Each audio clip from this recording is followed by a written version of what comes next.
दोपहर टॉप 10 में आपका स्वागत है। मैं हूं सौरभ शर्मा। यूपी के मुख्यमंत्री आदित्यनाथ मुख्यमंत्री पद की शपथ लेने के बाद से लगातार एक्शन में हैं। आदित्यनाथ आज अचानक लखनऊ के हजरतगंज कोतवाली पहुंचे, पुलिस स्टेशन के कामकाज का जायजा लिया और कहा कि कानून का राज स्थापित करना पहली प्राथमिकता है। यूपी के नए मुख्यमंत्री योगी आदित्यनाथ 11 बजे के करीब अचानक लखनऊ के हजरतगंज थाने पहुंचे। योगी ने थाने में पुलिस कर्मियों के कामकाज का जायजा लिया। मुख्यमंत्री योगी आदित्यनाथ ने केस डायरी को चेक किया और पुलिस वालों से बात की। इस दौरान योगी की नजर खासतौर से स्वच्छता पर रही। योगी ने पुलिस अधिकारियों से अफसरों की तैनाती पर सवाल भी पूछे।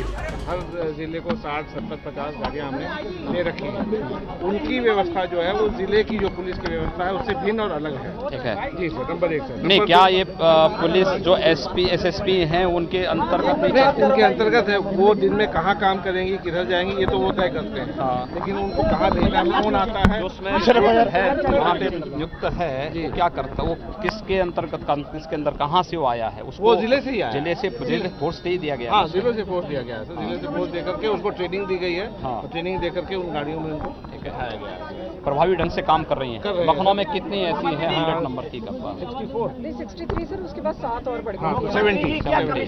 70 योगी ने कहा कि यूपी में कानून का राज्य स्थापित करना उनकी पहली प्राथमिकता है। उत्तर प्रदेश के अंदर कानून का राज हो, इस दृष्टि से पुलिस का मनोबल क्या जानने और इस संबंध में उत्तर प्रदेश के अंदर क्या प्रभावी कार्य हो सकते हैं, यही सब निरीक्षण करने के लिए आए हैं। ये पहला निरीक्षण और अंतिम नहीं है, एक शुरुआत है। आप देखेंगे हर स्तर पर एक सुधार दिखाई देगा और उत्तर प्रदेश के अंदर कानून का राज लागू होगा। उत्तर प्रदेश के अंदर जो भी आवश्यक होगा, उत्तर प्रदेश की जनता के हित में हम लोग वह कदम उठाने में हिचकेंगे नहीं। इससे पहले कल सीएम योगी ने लोक भवन का दौरा किया था। इस दौरान उन्होंने अधिकारियों को गुटखा, खैनी और तंबाकू नहीं खाने की नसीहत दी थी।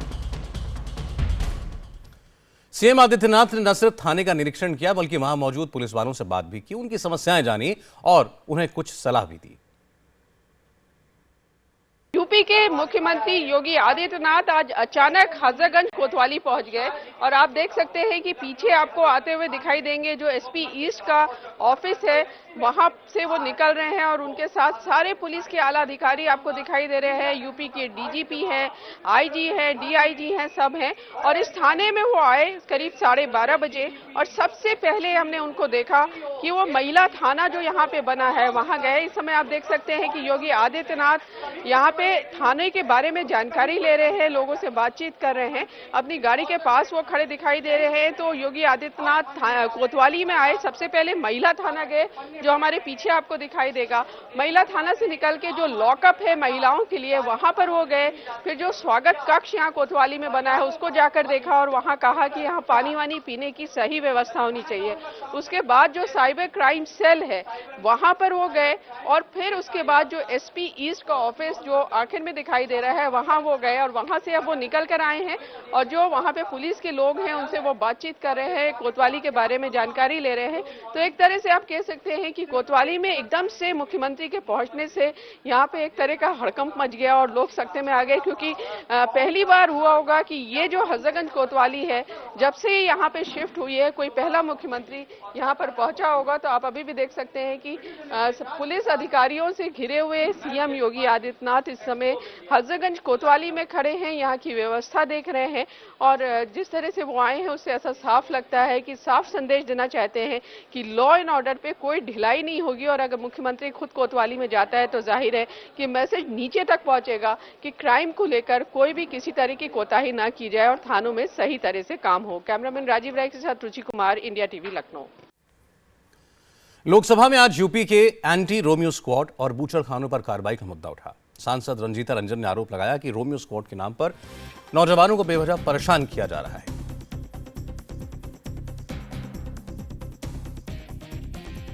कि अगर आप फुल मेजॉरिटी में आते हैं और लोकतंत्र के कारण आते हैं तो क्या लोकतंत्र का ही मजाक उड़ाना और लोगों की, युवाओं की, बच्चियों की आजादी का मजाक उड़ाना या उसी का कानून बनाना और कोई भी मनमानी करना ही राज या सत्ता होती है?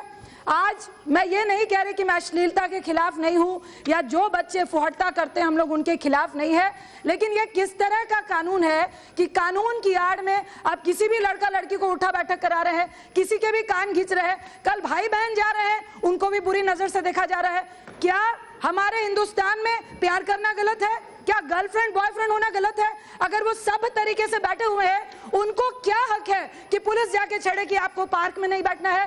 क्या आज सरकार ये तय करेगी कि लड़का लड़की को पार्क में किस तरह से बैठना है, कैसे बैठना है, कि इसका कोई मापदंड तय होगा कि नहीं? क्या ये जिस तरह से उत्तर प्रदेश में हो रहा है, बूचड़ खाने के तौर पे कुछ जातियों को, और आज एक आईपीएस का अखबार में स्टेटमेंट आई है कि एक जाति विशेष के लिए कहा जा रहा है, तो मैं कहूंगी कि आपके जो 5 मिनिस्टर हैं उनको भी उतार दीजिए।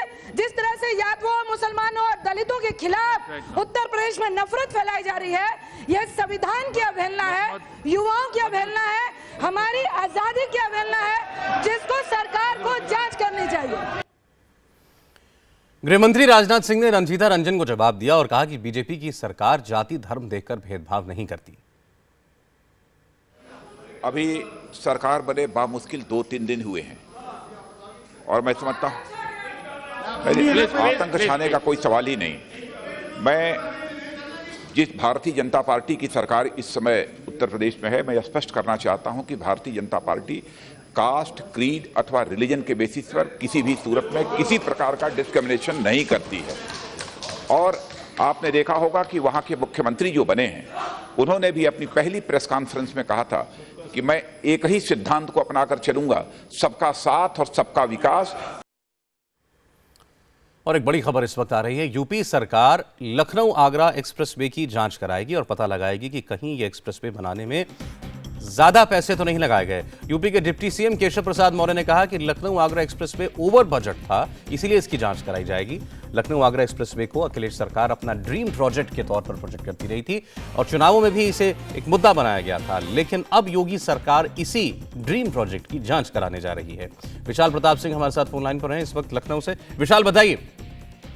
सौरभ, उससे कुछ देर पहले केशव प्रसाद मौर्य से जब हम लोग की मुलाकात हुई है तो उनसे बात पूछी गई कि आगरा लखनऊ एक्सप्रेसवे के लिए आप हमेशा जांच कराने की बात कहते थे, तो क्या ये जांच होगी या नहीं होगी? उन्होंने कहा 100% इस पूरे मामले की जांच कराएगी और ये पूरा ओवर बजट एक्सप्रेसवे बनाया गया है। NHAI यानी कि national highway authority of India जब कभी भी देश में रोड बनाती है तो उसका पर किलोमीटर का जो खर्चा आता है उससे कहीं ज्यादा खर्चा आया है लखनऊ आगरा एक्सप्रेसवे में। तो निश्चित तौर पर जो चुनावी रैलियों में जो बातें कही जाती थी बीजेपी की तरफ से कि जब वो शासन में आएंगे तो उसकी जांच कराएंगे, आज इस बात की उन्होंने पुनरावृत्ति करते हुए कहा जल्द इस मामले की जांच कराई जाएगी। बहुत बहुत शुक्रिया विशाल आपका। बहरहाल मुख्यमंत्री तो एक्शन में है ही, उनके मंत्री भी इस जोश में नजर आ रहे हैं। आज लखनऊ में जल संसाधन मंत्री उपेंद्र तिवारी अपने दफ्तर पहुंचे और खुद झाड़ू उठा लिया और सफाई शुरू कर दी।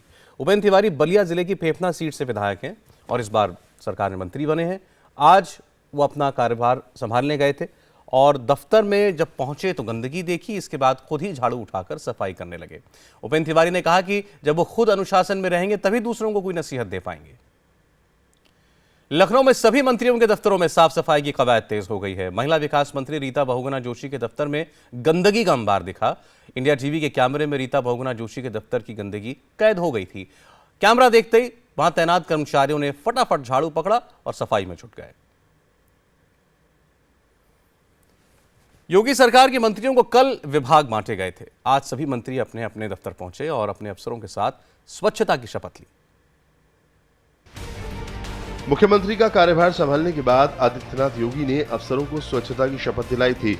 आज अपने विभाग का चार्ज लेने गए उनके मंत्रियों ने भी अपने अफसरों को शपथ दिलाई और स्वच्छता का पाठ पढ़ाया। कार्यभार संभालने के बाद डिप्टी सीएम केशव प्रसाद मौर्य ने इस बात से इनकार किया कि नई सरकार आने के बाद किसी को बिना वजह परेशान किया जा रहा है।